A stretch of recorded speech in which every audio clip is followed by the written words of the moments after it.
இந்திய அளவில் பொடா சட்டம் இருக்கும்போதே ஈழத்துக்கு சென்றுவிட்டு திரும்பியவன் நான். இது சீமான் சொன்னது போல் ஆமைக்கறி கதையல்ல. இட்டுக்கட்டி பேசுபவன் அல்ல நான். திருமாவளவன் ஆவேசம்.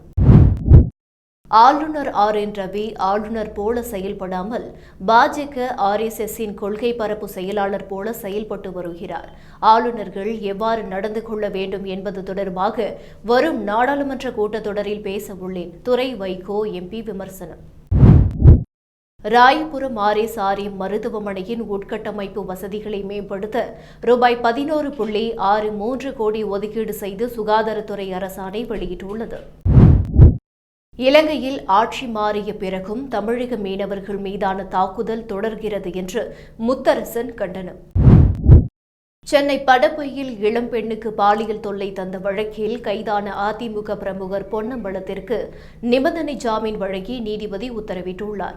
வயது மூப்பு, நோய் இருப்பதாக அவரது தரப்பு வழக்கறிஞர்கள் வைத்த வாதத்தை ஏற்று அவருக்கு ஜாமீன் வழங்கப்பட்டுள்ளது. வக்ஃப் சட்ட திருத்த மசோதா தொடர்பாக திருத்தங்களை பரிந்துரைக்க அமைக்கப்பட்ட நாடாளுமன்ற கூட்டுக்குழு பல்வேறு தரப்பினர் முன்வைத்த பரிந்துரைகளை நிராகரித்துவிட்டு அவசரமாக சட்ட மசோதாவுக்கு ஒப்புதல் அளித்திருப்பது ஏற்புடையதல்ல. வக்ஃப் சட்ட திருத்த மசோதாவை கைவிட வேண்டும் அதிமுக பொதுச் செயலாளர் பழனிசாமி வலியுறுத்தியுள்ளார். டெல்லியில் கடும் குளிரால் 56 நாட்களில் 474 பேர் உயிரிழந்தது தொடர்பாக தேசிய மனித உரிமைகள் ஆணையம் நோட்டீஸ். டெல்லி தலைமை செயலர், காவல்துறை ஆணையர் ஒரு வாரத்தில் விரிவான அறிக்கை அளிக்க உத்தரவு. சீமான் பிரபாகரனை சந்தித்தது உண்மை, ஆனால் புகைப்படங்கள் எதுவும் வழங்கப்படவில்லை, பயிற்சிகள் எதுவும் வழங்கப்படவில்லை என்பதை தெளிவுபடுத்த விரும்புகிறோம். தமிழீழ விடுதலை புலிகள் பொறுப்பாளர் தமிழ்வேந்தன் கருத்து. தமிழ்நாட்டை பொறுத்தவரை ஆளுநர் தான் தோன்றித்தனமாக செயல்படுகிறார். உலகிற்கே ஆலோசனை வழங்கும் வரலாற்று சிறப்புமிக்க தமிழகத்திற்கு ஆலோசனை மற்றும் அறிவுரை சொல்வதை ஆளுநர் நிறுத்திக் கொள்ள வேண்டும். தொடர்ந்து அவர் மீறுவார் என்று சொன்னால் அவரை மத்திய அரசு திரும்ப பெற வேண்டும் என்பது தமிழக வாழ்வுரிமை கட்சியின் நிலைப்பாடு என்று வேல்முருகன் தெரிவித்துள்ளார். இன்றைக்கு சில பேர் தமிழ் தேசியம் என்ற பெயரில் திராவிடம் என்ற சொல்லை சொன்னது பெரியார் என்பதால் அவரை வீழ்த்தியே தீருவோம் என்ற மதவாத அரசியலை பேசிக் கொண்டிருக்கிறார்கள்.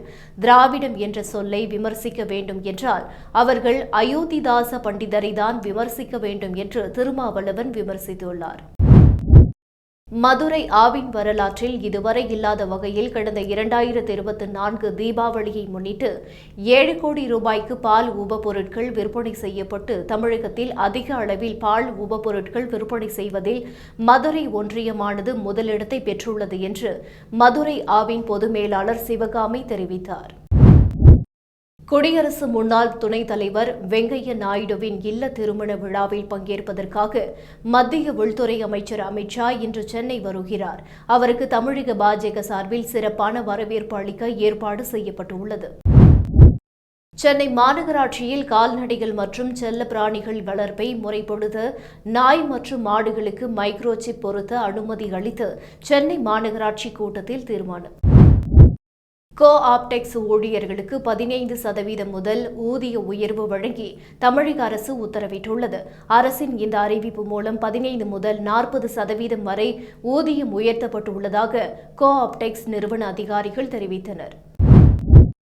முதுநிலை மருத்துவ படிப்பு மாணவர் சேர்க்கைக்கான இடஒதுக்கீடு தொடர்பாக உச்சநீதிமன்றம் வழங்கிய தீர்ப்பை எதிர்த்து தமிழக அரசு சார்பில் சீராய்வு மனு தாக்கல் செய்யப்படும் என சுகாதாரத்துறை அமைச்சர் மா. சுப்பிரமணியன் தெரிவித்தார். அண்ணா வழிவந்த நாங்கள் தேசத்தையும் தேசப்பிதாவையும் நேசிப்பவர்கள். மகாத்மா காந்தி நினைவு தின நிகழ்வுகளை அரசியலாக்காதீர்கள். ஆளுநருக்கு செய்தித்துறை அமைச்சர் மு. பி. சாமிநாதன் பதில். பாலாற்றை மாசுபடுத்தினால் திகார் சிறைக்கு அனுப்பி வைப்போம் என்று கடுமையாக எச்சரித்துள்ள உச்சநீதிமன்றம் இந்த விவகாரத்தில் பாதிக்கப்பட்டவர்களுக்கான உரிய இழப்பீட்டை தவறு செய்த தொழிற்சாலைகளிடம் இருந்து வசூலித்து மாநில அரசு வழங்க வேண்டும் என்று உத்தரவிட்டுள்ளது. லிவ்-இன் உறவுகள் தனித்துவமானதாக உள்ளதால் பல சட்ட சமூக சவால்கள் உள்ளன. அனைத்து மாவட்டத்திலும் லிவ்-இன் உறவுகளை பதிவு செய்ய தம்பதிகள் மற்றும் அவர்களது குழந்தைகள் எதிர்கொள்ளும் குறைகளை தீர்க்க ஒரு ஆணையத்தை அமைக்க வேண்டும். இதற்காக தனி இணையதளம் தொடங்க வேண்டும். ராஜஸ்தான் அரசுக்கு ராஜஸ்தான் நீதிமன்றம் உத்தரவிட்டுள்ளது. மத்திய அமைச்சர் என்பதால் தயக்கமா? நிலமுறைகேடு புகாரில் குமாரசாமி மீது ஏன் நடவடிக்கை எடுக்கவில்லை என்று கர்நாடக அரசுக்கு உயர்நீதிமன்றம் கேள்வி. உயர்நீதிமன்றங்களில் நிலுவையில் உள்ள வழக்குகளின் எண்ணிக்கையை குறைக்கும் வகையில் ஓய்வு பெற்ற நீதிபதிகளை தற்காலிக நீதிபதிகள் அடிப்படையில் நியமிக்கலாம்.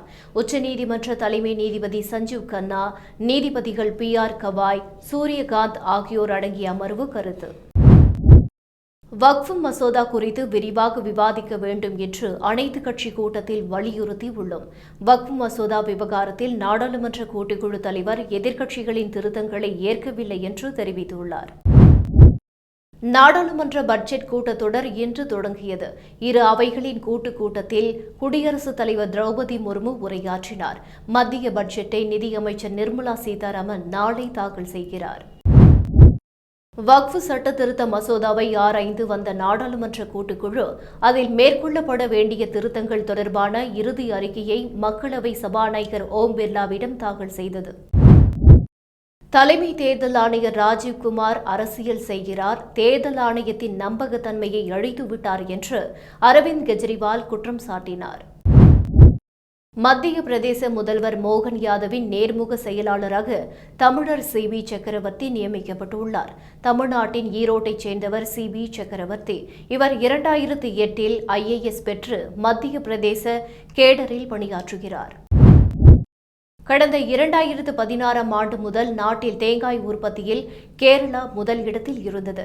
கடந்த 2022-23 நிதியாண்டில் கேரளா 563 கோடி தேங்காய்களை உற்பத்தி செய்த நிலையில் கர்நாடகா 595 கோடி தேங்காய்களை உற்பத்தி செய்துள்ளது. கேரளாவை காட்டிலும் சுமார் 30 கோடி தேங்காய்களை அதிகமாக உற்பத்தி செய்து கர்நாடகா முதலிடத்தை பிடித்துள்ளது. சென்னையில் ஆபரண தங்கத்தின் விலை பவுனுக்கு 120 ரூபாய் உயர்ந்து 60,880 ரூபாய்க்கு விற்பனை செய்யப்பட்டது. 24 கேரட் சுத்த தங்கம் ஒரு பவுன் 66,408 ரூபாய்க்கு விற்கப்பட்டது. அமெரிக்காவின் முன்னணி வங்கியான US பேன்கார்ப் தலைமை செயல் அதிகாரியாக உள்ள ஆண்டி செசர் செயல் தலைவராக நியமிக்கப்பட்டுள்ளார். இதையடுத்து புதிய CEOவாக குஞ்சன் கேதியா நியமிக்கப்பட்டுள்ளார். காசா போர் நிறுத்த ஒப்பந்தம் அமலானதை அடுத்து 110 பாலஸ்தீன கைதிகளை இஸ்ரேல் விடுவிக்க உள்ளது. இதற்கு பதிலாக ஹமாஸின் பிடியில் உள்ள 5 தாய்லாந்து கைதிகள் உட்பட 8 பேரை அந்த அமைப்பினர் விடுதலை செய்கின்றனர். டீப்சீக்கின் AI, ஓபன் AIயின் GPT மற்றும் மெட்டா நிறுவனத்தின் லாமா AIக்கு போட்டியாக அலிபாபா நிறுவனம் தனது AI மாடலின் குவேன் 2.5 மேக்ஸ் என்ற புதிய பதிப்பை வெளியிட்டுள்ளது. வாஷிங்டன் அருகே 64 பேருடன் சென்ற விமானம் மற்றும் ராணுவ ஹெலிகாப்டர் மோதிய விபத்தில் அதில் இருந்த அனைவரும் உயிரிழந்து இருக்கலாம் என அஞ்சப்படுகின்றது. நதியில் இருந்து இதுவரை 30 பேரின் சடலங்கள் மீட்கப்பட்டுள்ளது. பாகிஸ்தானில் டிக்டாக்கில் வீடியோவை பதிவிட்டதற்காக 15 வயது சிறுமியை அவரது தந்தை சுட்டுக் கொன்றார். சுட்டுக் கொல்லப்பட்ட சிறுமி பாகிஸ்தானில் உள் குவேட்டா நகரைச் சேர்ந்தவர். சட்டவிரோதமாக குடியேறியவர்களை அடைத்து வைக்க குவாண்டனாமோ விரிகுடாவில் உள்ள தடுப்பு மையத்தை விரிவாக்கம் செய்யும் உத்தரவில் அமெரிக்க அதிபர் ட்ரம்ப் கையெழுத்திட்டார். உலகளாவிய செயற்கை நுண்ணறிவு போட்டிக்கு மத்தியில் இந்தியாவும் தனக்கு சொந்தமான AI பவுண்டேஷன் மாடலை விரைவில் உருவாக்க இருப்பதாக மத்திய அமைச்சர் அஸ்வினி வைஷ்ணவ் தெரிவித்துள்ளார். அண்ணா பல்கலைக்கழக மாணவி பாலியல் வன்கொடுமை செய்யப்பட்ட வழக்கு தொடர்பாக விசாரிக்க அமைக்கப்பட்ட சிறப்பு புலனாய்வு குழுவில் இருந்து மாநில சைபர் கிரைம் பிரிவு DSP ராகவேந்திரா K. ரவி விலகியுள்ளார். நாடாளுமன்ற பட்ஜெட் கூட்டத்தொடரில் சிறிய கட்சிகள் பேசுவதற்கு கூடுதல் நேரம் ஒதுக்க வேண்டும் என டெல்லியில் நடைபெற்ற அனைத்து கட்சி கூட்டத்தில் தமாக தலைவர் GK வாசன் வலியுறுத்தினார். மதுரை காமராஜர் பல்கலைக்கழக புதிய துணைவேந்தர் நியமனம் தொடர்பாக UGC பிரதிநிதி இல்லாமல் அமைக்கப்பட்ட தேடுதல் குழுவை திரும்ப பெற்று UGC பிரதிநிதியுடன் பல்கலைக்கழக வேந்தர் அமைத்த தேடுதல் குழுவை ஏற்று அறிவிப்பு வெளியிட வேண்டும் என்று தமிழக அரசை ஆளுநர் அறிவுறுத்தியுள்ளார். நடிகர் கமல்ஹாசனின் அரசியல் கட்சியான மக்கள் நீதி மய்யம் கட்சியில் இருந்து விலகுவதாக நடிகை வினோதினி அறிவித்துள்ளார். புதுச்சேரியில் தனியார் பள்ளிகள் மாலை 6 மணிக்கு மேல் மாணவர்களுக்கு சிறப்பு வகுப்பு நடத்த தடை விதிக்கப்பட்டுள்ளது. இதனை மீறி செயல்பட்டால் கடும் நடவடிக்கை எடுக்கப்படும். பள்ளிக்கல்வித்துறை எச்சரிக்கை. மத்திய அரசின் நிதி ஆயோக் அமைப்பு சமீபத்தில் வெளியிட்ட ஆய்வறிக்கையின்படி வலுவான நிதிநிலை கொண்ட மாநிலங்கள் பட்டியலில் தமிழகம் 11வது இடத்தில் இருக்கிறது. வேளாண் துறைக்கு கூடுதல் தலைமை செயலர் அந்தஸ்திலான அதிகாரியை நியமிக்க வேண்டும் என்று முதல்வர் மு.க.ஸ்டாலினுக்கு தமிழ்நாடு அனைத்து விவசாயிகள் சங்கத்தின் ஒருங்கிணைப்பு குழு தலைவர் பி.ஆர். பாண்டியன் வேண்டுகோள். ரயில் திட்டங்களை செயல்படுத்துதல், உள்கட்டமைப்பை மேம்படுத்துதல், ரயில் வழித்தடத்தில் வேகத்தை அதிகரித்தல் ஆகியவற்றில் தெற்கு ரயில்வே முன்னிலை வகிப்பதாக பொது மேலாளர் ஆர்.என். சிங் தெரிவித்துள்ளார். முன்னாள் முதல்வர் அண்ணாவின் 56வது நினைவு நாளையொட்டி வரும் பிப்ரவரி 3ஆம் தேதி முதல்வர் ஸ்டாலின் தலைமையில் அமைதி பேரணி நடைபெறுகிறது.